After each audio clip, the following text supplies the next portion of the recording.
But even in churches that don't have prosperity gospel teaching, we can still fall into a version of that trap. And we may not say it with our doctrine, but we kind of live it out. We seek comfort over everything. And I can be guilty of that as well. Welcome to another episode of What We Didn't Say on Sunday. My name is Jordan Massey. I'm here with David Chauncey, and every Sunday we preach. And when we preach, there are always things we don't get to, things left on the cutting room floor. And that's the purpose of this podcast, for us to share those things with you, to let you know our sermon leftovers, to share with you what we didn't say on Sunday. Hey, Pastor David. Hey, good afternoon. How are we feeling? I'm feeling fantastic, except I did 3 days, other than a sermon in church, I worked in my yard. Wow. And so I'm very sore. Okay. But a great, deep sense of accomplishment. What all did you accomplish? Are we well, talking weeding? I went and collected huge rocks, probably 10 or 12 giant lime rocks, and constructed a bit of a wall, and then got 2 loads of topsoil, then 12 yards of mulch, and we mulched the entire yard. Wow. Lots of work. Fantastic. Looks good? Yeah. It's probably why my sermon was terrible. But other than that, yeah. It looks great, but I still got some work left to do. A terrible sermon, huh? I was not proud of my 9:30 edition. The whole The Lord sermon had is your mercy. sermon blooper? Pretty much. Okay. I felt sorry for the people that were there. That's not always the case. Sometimes you're just like, I really wish I hadn't put you through that. Now, they didn't think it was that bad, I'm sure. Of course. Yeah. But I was at the doctor's office today. Yeah. And there was this sweet lady sitting there waiting. We were at the rehab facility. And it was just, as the room cleared out, she smiled at me. And probably an elderly African-American lady, and I knew, I get this look. I've seen you on TV. She goes, Yeah. I watch you every Sunday, Pastor. And I said, oh, well, thank you so much. And she goes, I love your preaching. And so that made up for it. There you go. Yeah, a terrible sermon, No. but I met somebody at the doctor's office, and that's pretty much my Sunday morning TV demographic. There you go. But it is. To be fair, she hasn't heard this Sunday's sermon yet. It could change everything. Because TV 20 is the next Sunday. So yes. If you run into her again, Yeah. she might have something different to say. Yeah, she probably won't even recognize me. Well, it's good to be back, and this is going to be an interesting episode because we essentially preached on the same topic, but I was a week behind. So I preached on the text you preached on last week. Okay. So I was in Revelation 13 and 14, and the beast, and the mark of the beast, and you were in 17 and 18? Yes. Fall of Babylon. So yes. we are going to be talking about the same kinds of things, but I thought it'd be interesting if I just approach it with my sermon leftovers and you approach it with your sermon leftovers. I think we're going to find a lot of overlap between the two topics. So All right. that's what we're going to do. Oh, living We'll see how it goes. dangerously today. Yeah. Absolutely. So we begin with a sermon recap because we want our folks to know what we did say before we talk about what we didn't say. And Pastor David, why don't you give us a sermon recap of your 11 o'clock sermon? Of the 11 o'clock service. Okay. Be glad to. In 3 minutes or less, let us know what you said on Sunday, starting now. So chapter 17 and 18, I believe, is another little interlude or parentheses that the Lord gives John and the rest of us to remind us of why he's pounding the earth with bowls of judgment. It's kind of like, this is why it's okay, and that it's just punishment. And so what he gives is a viewpoint of 2 things that are, I believe, going to be taking over the world during the final tribulation, but is very much active in the world today, like Revelation 13, 14. Yeah. And that is in chapter 17, this religious system, kind of a one-world religion personified by a harlot, the great harlot, whose name is Babylon. And then But this same Babylon system has an economic, political side to it. And that's a city, not just a system, but you have a system in chapter 17, a city in chapter 18. But primarily I looked at this great harlot and looked at the description of her and how she pollutes the world with her doctrines and causes people to prostitute themselves against God and have idolatry with all of these various different philosophies and ideas. But my main point is we need to steer clear of Babylon and stay faithful to Christ. We see Babylon in all sorts of compromises to Christianity today.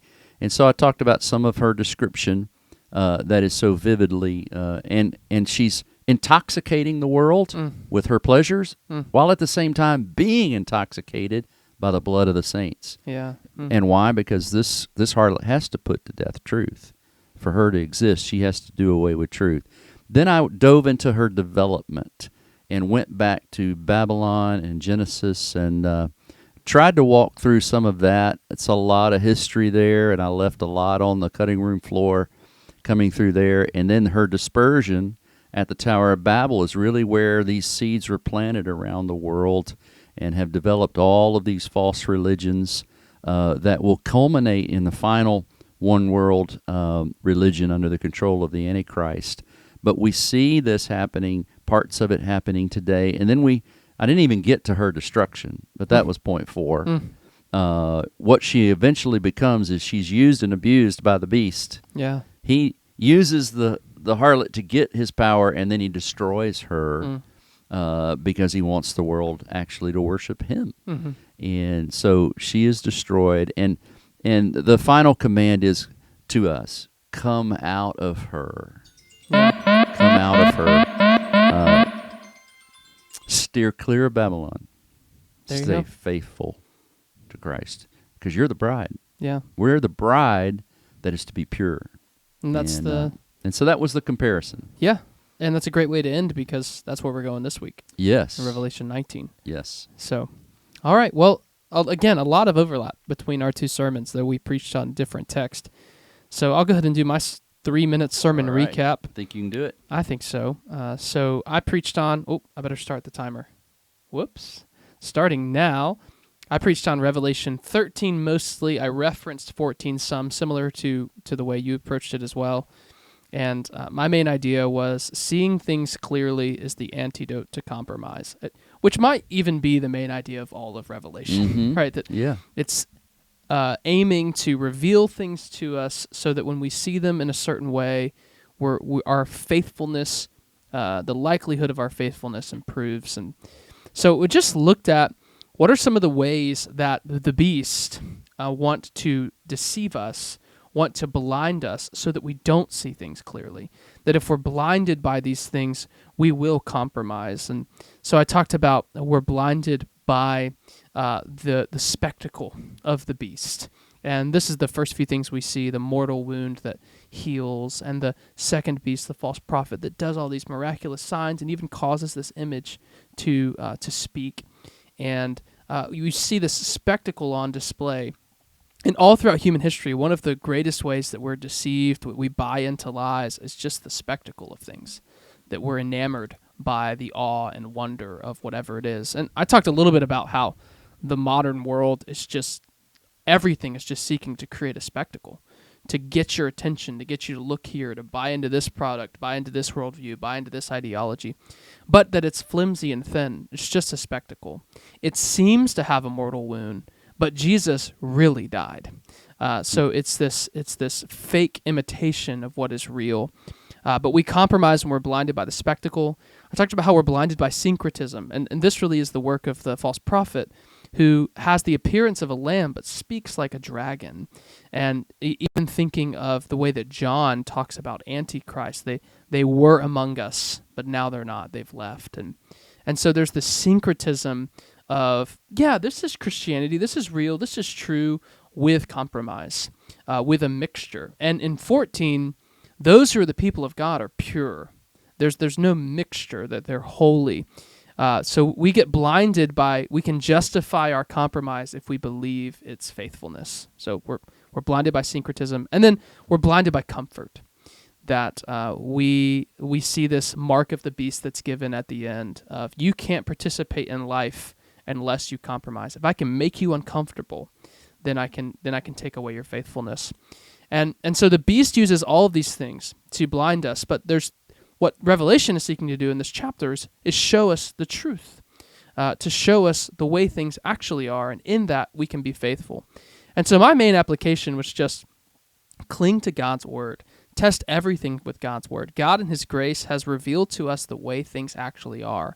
And when we see them, we will be faithful to what we've been called to. So, man, that was in short. I had a long sermon. No. Another one. This Revelation just keeps doing it. It's killing the church. I think our church is killing. It's killing the church. Attendance was bad Sunday. I'm just praying God help me make it through without, running everybody off. Yeah. In all seriousness, our people seem to be really, really interested and engaged. For the most part, it really seems that way. I've yet to have anyone complain about sermon length. Yeah. Though, how often do they actually?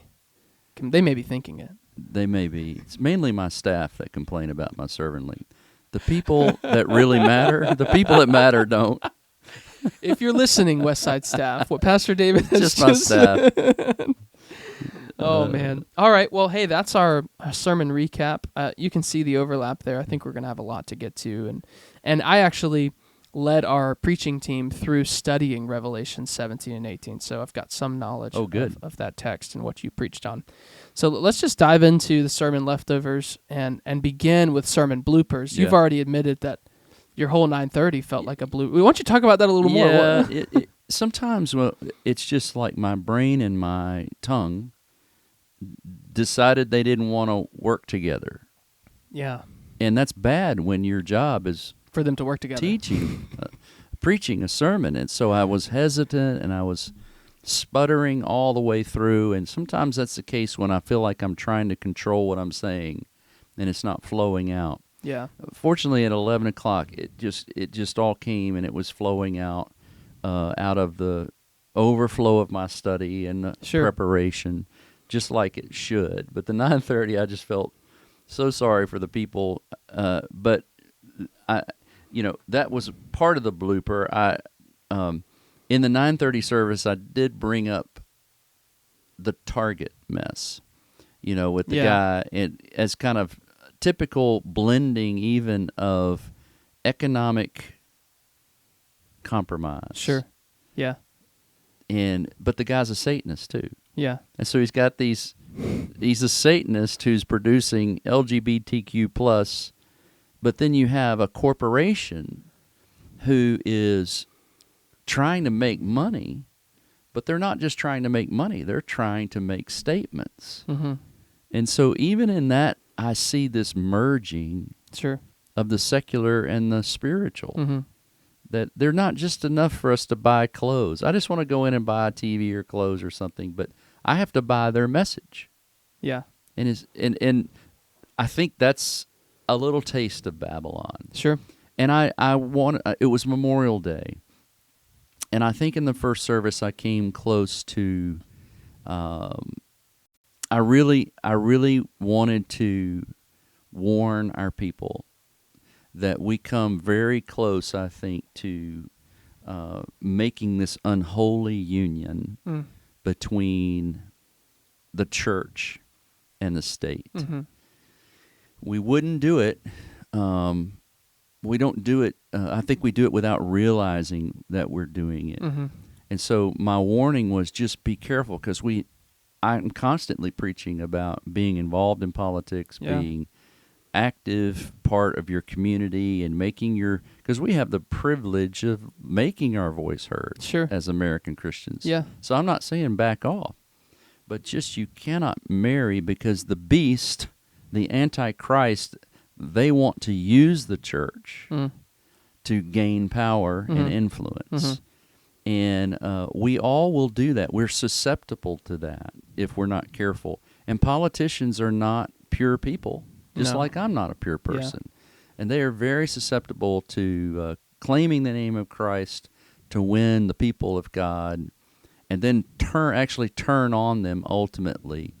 And the people who the church that sold their soul to get this person elected looks foolish. Yeah. And we do it all the time, and it's hard not to do it, but we should be very careful. Yeah. So I pushed that pretty hard in the first service, but not as much in the last service. And maybe it was my discomfort for wanting to say that well. Yeah. That caused hesitance. For me, anytime I sputter or I feel hesitant, Yeah.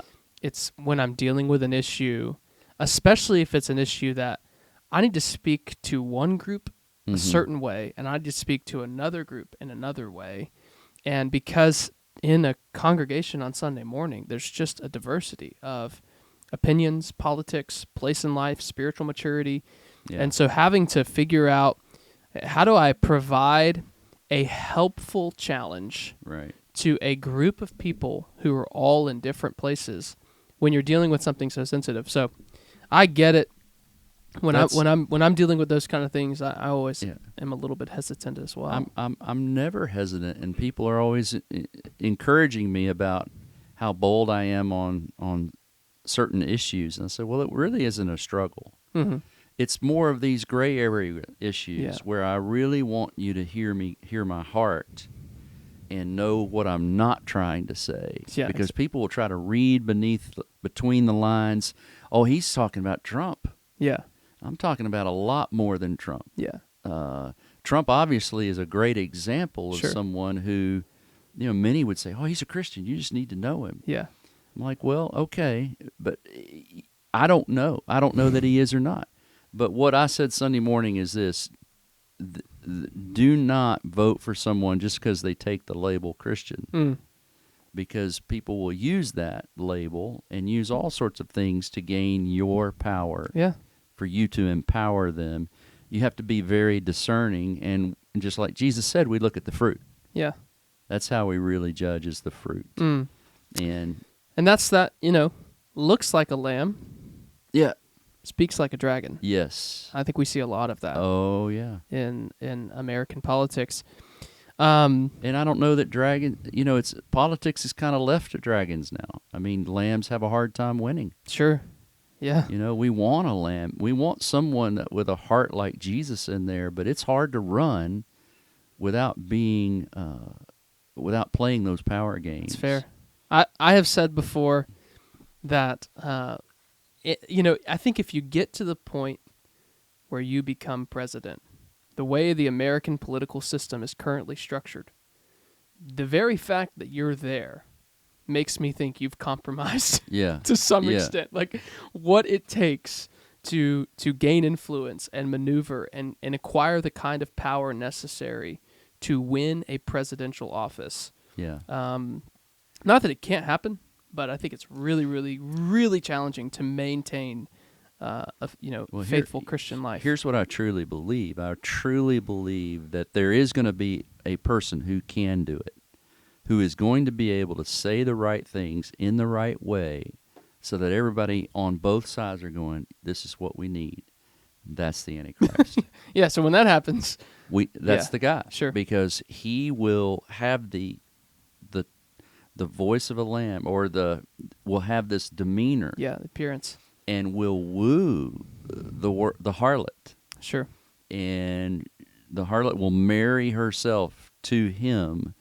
And he's going to have this incredible charisma that's going to blow people like like Biden and Trump and all these other world leaders can't even, I don't think, hold a candle to the final satanically inspired, demon-supported Antichrist to come. That Sure. ultimate version, I think, is going to be virtually irresistible to those without Christ. Yeah. And that seems to be, the text itself says that all of those, except for the ones whose name was written in the Lamb's Book of Life.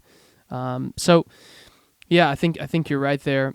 It's funny, speaking of people being in the room and being sensitive to that, on Sunday morning, one of my sermon bloopers, 9:30 service, great. And I used this I used Hitler as my primary image, and I just think Hitler is such a good example of an antichrist. And he worked in the way that these beasts are described in Revelation 13.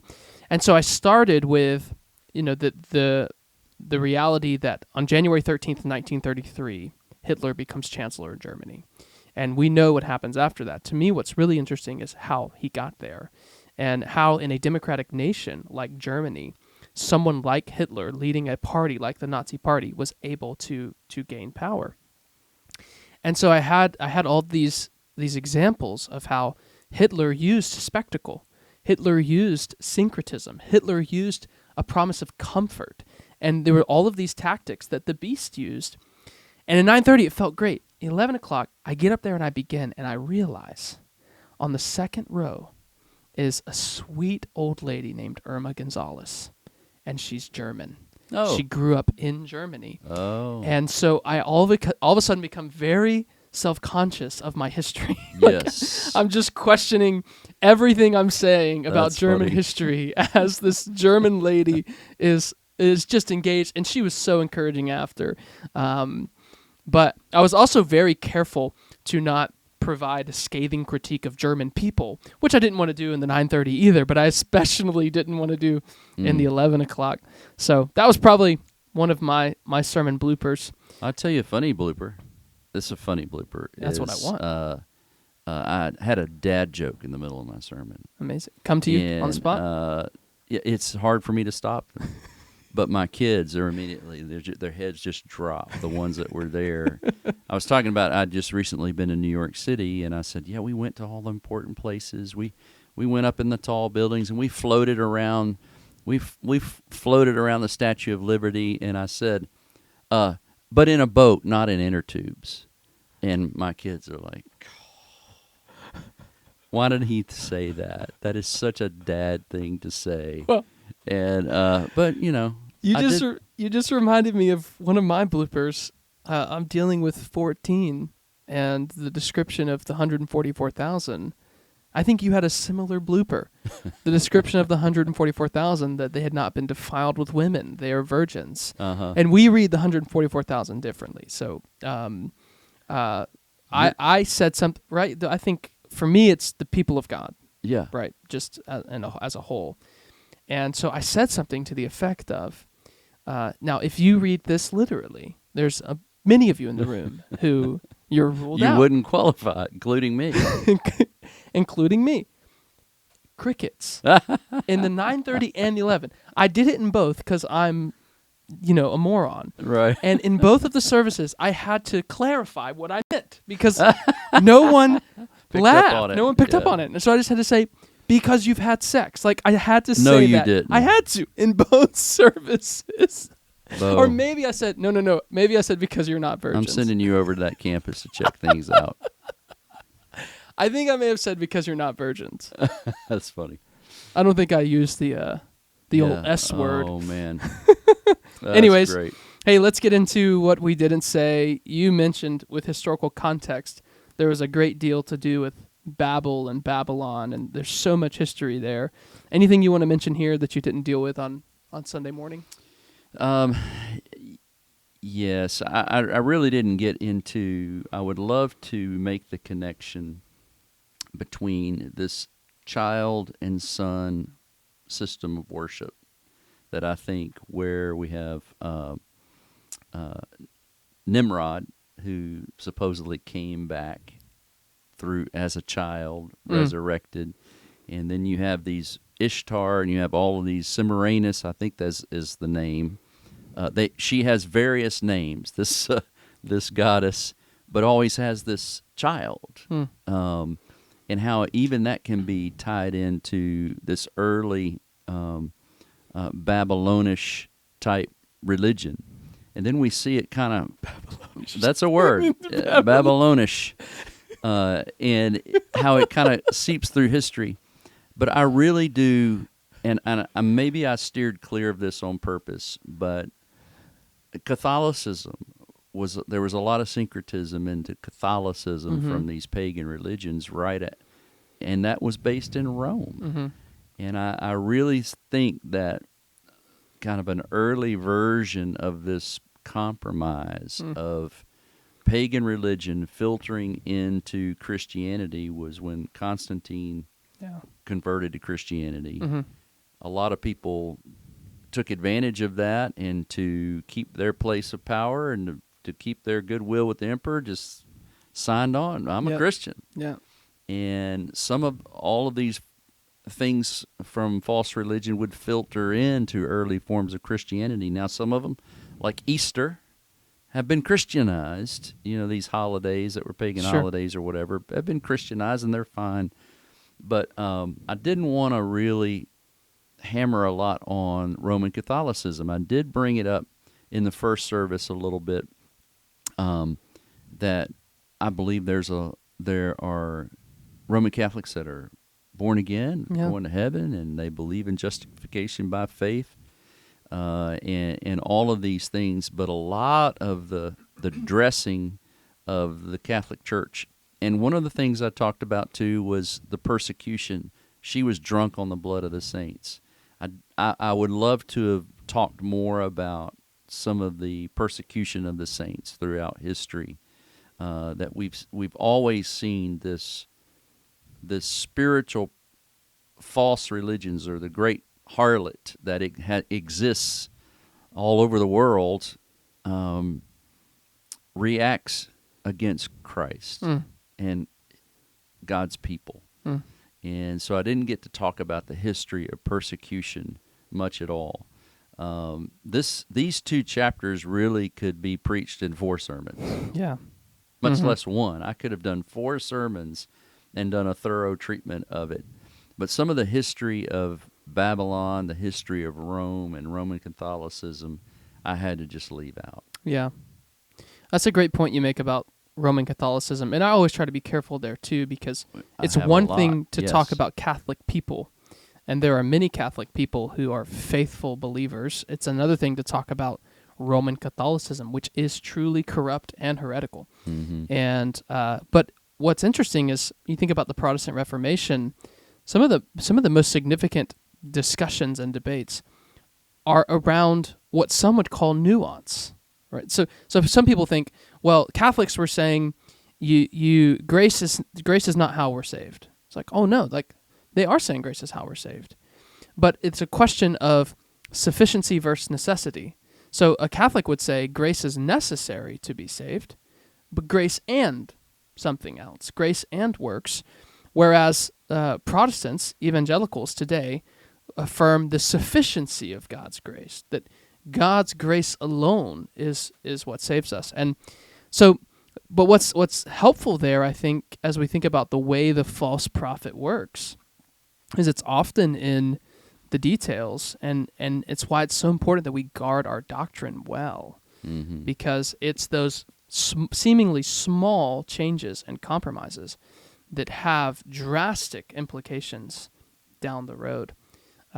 So, yeah, that's a great point. And you could talk forever and ever about the history of not only Babylon, but all of these nations that really have what I would call the spirit of Babylon. Like when we were talking in our preaching team, this example came to my mind of like Scooby-Doo. And it's like all of these other nations, you pull the mask off and it's Babylon again. Yeah, it's just Babylon, exactly. It's Babylon, it's Babylon. Egypt, Babylon, Assyria, Persia, Rome, so on and so forth. That's really the way the book of Revelation and the way that Scripture itself uses Babylon as this all-encompassing embodiment of an organized force against God and against his people. And you see the ultimate destruction of that in 17 and 18. So you could go on and on. Yeah. With that. I did try to transfer it from, one of the things I did say is that depending on when you were living, you would have probably had made a bigger deal about a particular form of Babylon religion in that day. Yeah. But the one that really bothers me now, that I think is one of the most hideous versions of it, is prosperity gospel. Yeah. You know, as I travel the world doing international missions and other things, it is this prosperity gospel that is raping and pillaging are the words I used Yeah. on Sunday morning, and it's absolutely true. To fill their coffers with wealth and have power, literal power, to control people, what they do through this false teaching. And so there's just different versions of Babylon, and we need discernment to see it. But I said it can even be in our own American cultural, nominal, materialistic Christianity. I think you see it in a lot of the megachurch emphasis and in where it's grown on prosperity, on emotionalism. The prostitute gives you what you think you want with no commitment and no love. Yeah. And I think there are types of even Christianity in our culture that's what it's the motions of Christianity, but no commitment. Yeah. Well, that was That's exactly my point with this idea of syncretism, and I think one of the most, and even some of our church people, and even myself at times, I'm guilty of buying into this syncretist understanding of Christianity. That is, the gospel is the good news that if I trust in Jesus, I can have a healthy family and a happy life and a well-paying job and the white picket fence. We've taken the American dream and we've syncretized it with the Christian gospel. So now, what do we do with, if you want to follow me, pick up your cross to follow me. If you want to follow me, take your executing instrument and carry it so that you can follow me. What do we do with Revelation, which over and over again? This is a call for the endurance of the faith of the saints. This is Revelation 13, what I preached on Sunday. If anyone is to be taken captive, to captivity he goes. If anyone is to be slain with the sword he must be slain. So, and I think that point you've made is so important, that as we think about common or modern versions of syncretism, prosperity gospel, but even in churches that don't have prosperity gospel teaching, we can still fall into a version of that trap, and we may not say it with our doctrine, but we kind of live it out. We seek comfort over everything, and I can be guilty of that as well.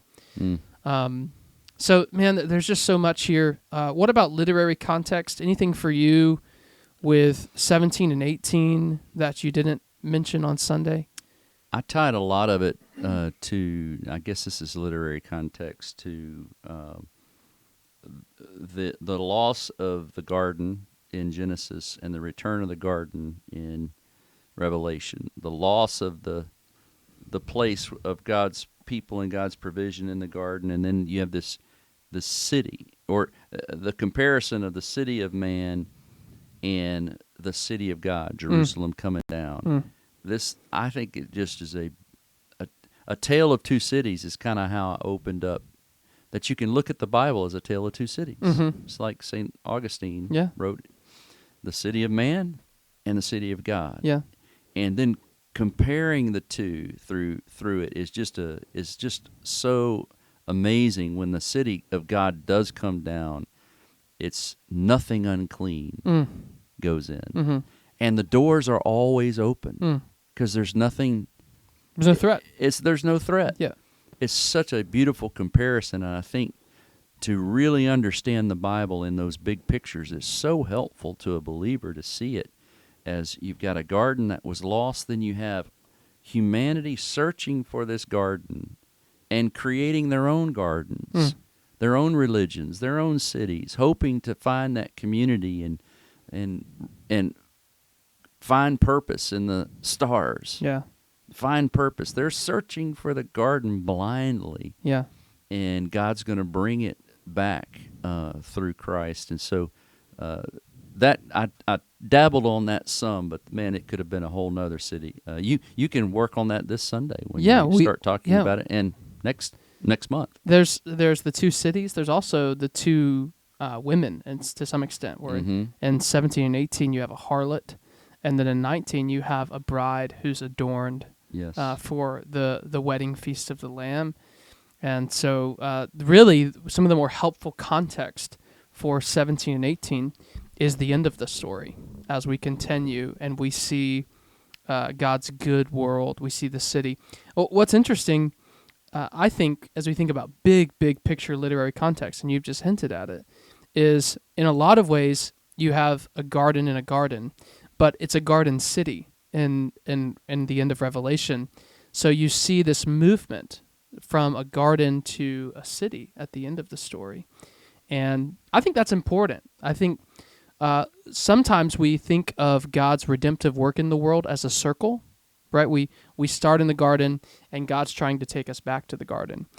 But theologically, we don't affirm that because we think things are different in the city.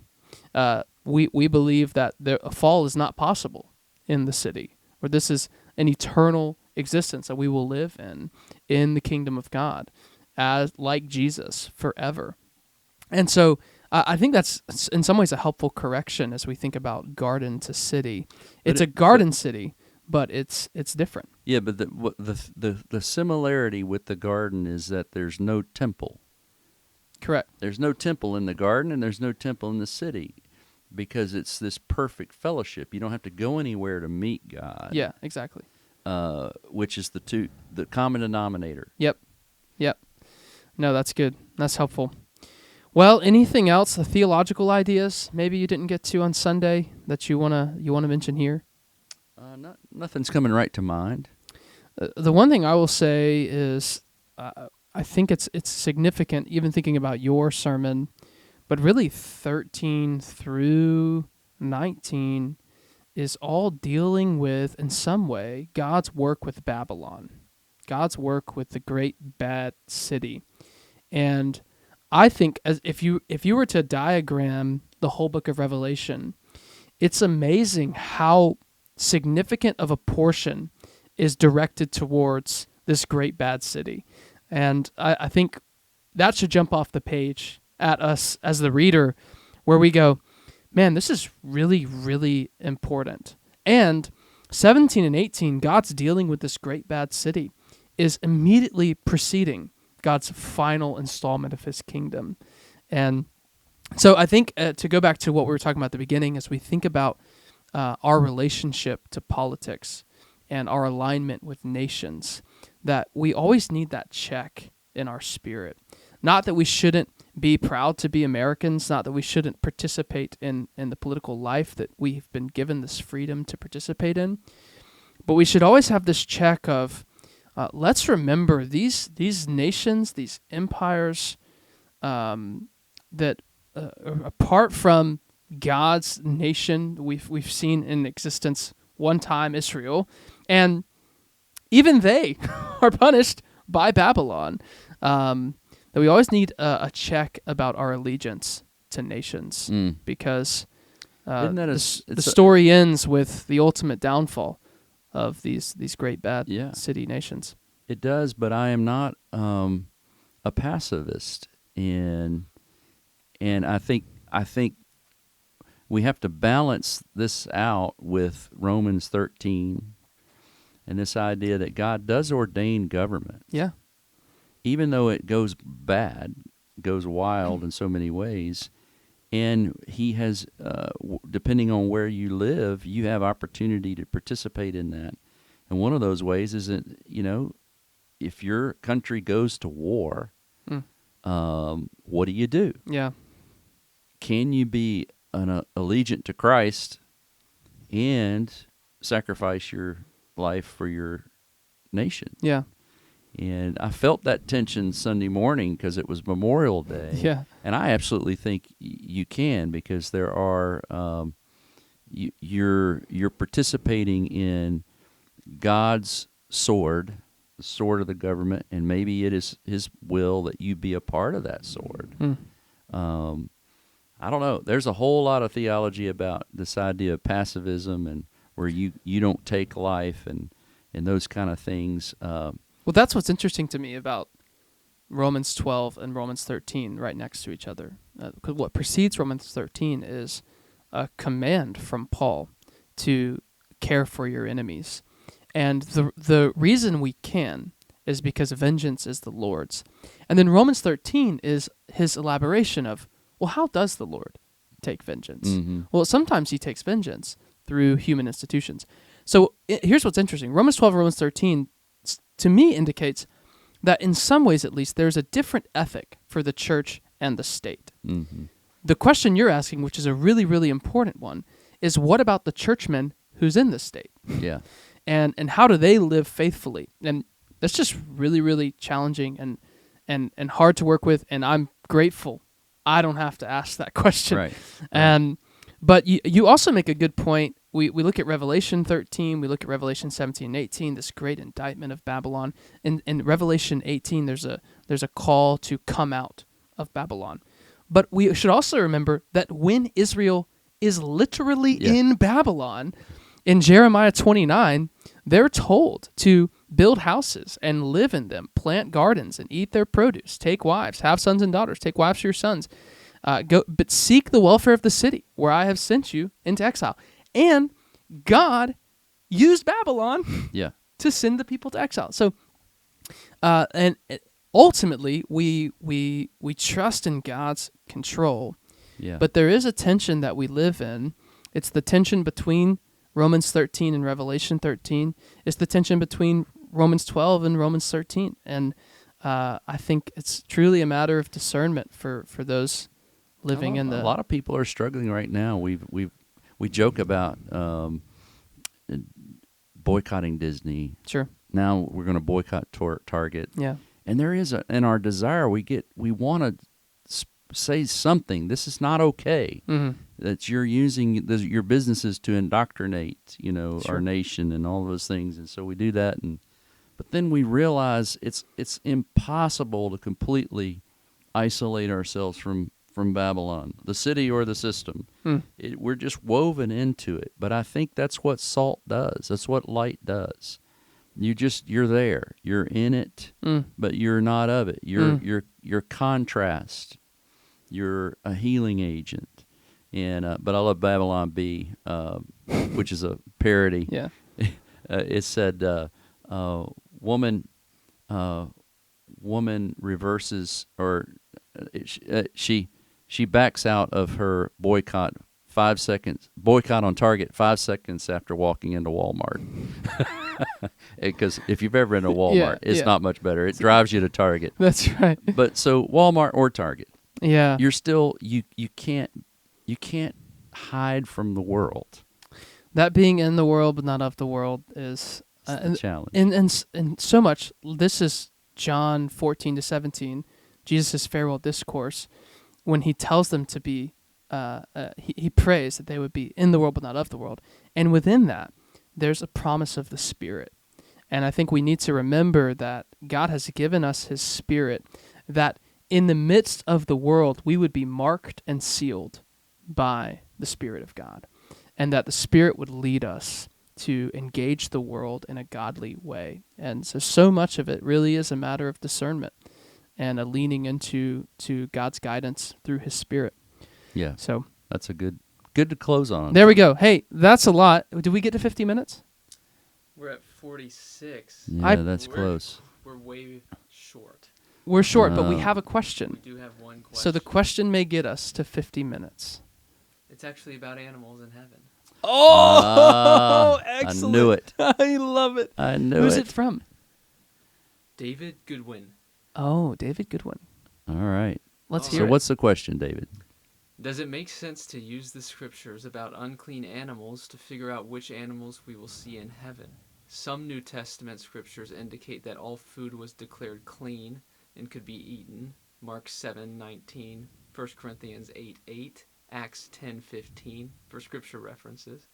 But then in Revelation 18:2-21 and chapter 18 verse 2, chapter 21 verse 27, we read about the unclean animals haunting Babylon and not entering the holy city. Oh, boy. Wow. Let's get that reference again, because this is a great question.